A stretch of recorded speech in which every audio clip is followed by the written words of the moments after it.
Mine and Pastor Tim's home with us, but so you just got to take this visual into effect. Mine was good, and Pastor Tim's was okay.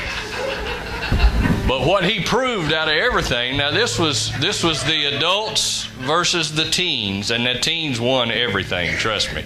The adults couldn't do the apple race, and we couldn't do anything. They just beat us, okay? So the teens won all of the events, okay? But Pastor over here, he proved one thing. You got to keep your eye on those preachers because he cheated. He took his blindfold off, and while he thought nobody was looking, he draws all these nice lines in his little pumpkin, you know, and he dressed his all up, and then he really enjoyed signing his name to the back. So, you know, it may be a week late, but next week, see, when you get old like I am, you forget things. So mine are laying on the kitchen table, but I'm going to bring them. And you're going to know that I'm telling you the truth. So you have to be careful with that pastor over here. Turn your back on him, he'll cheat on you. Okay? He just wanted his to be the best. That's all it was. And that's what happened. His was the best, but it's because he took his blindfold off, doctored it all up. Mine was pretty before I took the blindfold off. No, it wasn't. Yes, it was. It looked like you.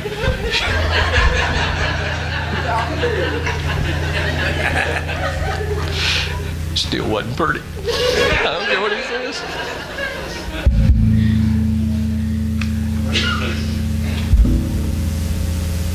Let me tell you something about him one time. Yeah, just let me tell you something about him. He's got two things that are that's really he has going for him. Preaching is one of them. He does a good job preaching, and it seems like the older he gets, the better he gets at it. Now, maybe I'm wrong on that, but it does seem that way to me. But I ain't got nothing to lose. I know one Wednesday night he preached he was just teaching. So he teaches a real good Wednesday night lesson, you know. And he says to me, he said, I'd like for you to preach next month. And I said, okay. Well, I took those notes from his Wednesday night message and I preached a sermon up here one Sunday. And he's sitting about middle ways back, and I noticed he reached and got Kleenex and was wiping his eyes. And boy, he come up and told me at the end of the service, he said, that's the best service that I've ever heard. He said, man, you had me in tears. I said, I noticed that. I said, but I got a confession. I said, that's your Wednesday night service from about a month ago. He said, doggone it, ain't no wonder it's so good. So you can't get nothing on it. And he's got one other thing. He does a bathroom ministry, and if you don't know what that is, if you're ever in a stall in a bathroom and somebody comes in and tells you Jesus is coming soon, it's going to be him. I hear you're doing it now. I copied that one too. It does work. It's pretty fun in the truck stops anyway. We got one adjustment on the calendar for this week. Thank you, everybody who's brought a shoebox in. As a matter of fact, there's 23 shoeboxes back there already. But anyway, turn your shoeboxes in by November the 6th, which is next week. So instead of the 13th, so make that change on your calendar if you don't mind. And I believe everything else is good on the calendar. And we here at the fellowship just like to have fun, and I love you, Pastor, more than anybody in here loves him, probably outside of Ray and maybe Timothy. He has to fake it, but he loves him anyway.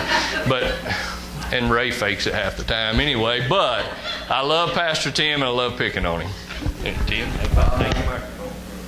My wife's got something to say. She wanted to share something that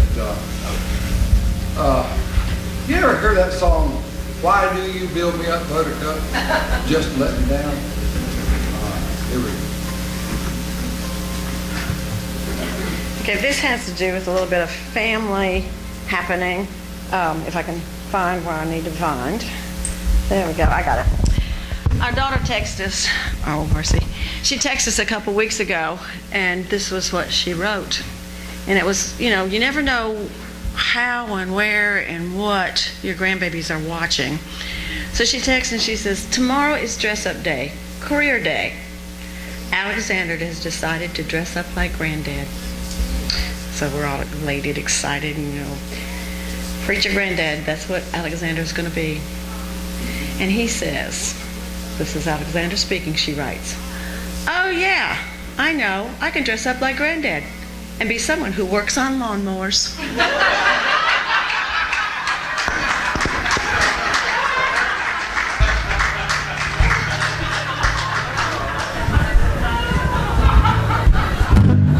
See what I mean? I was feeling good until he said, dress like lawnmowers. Anyway.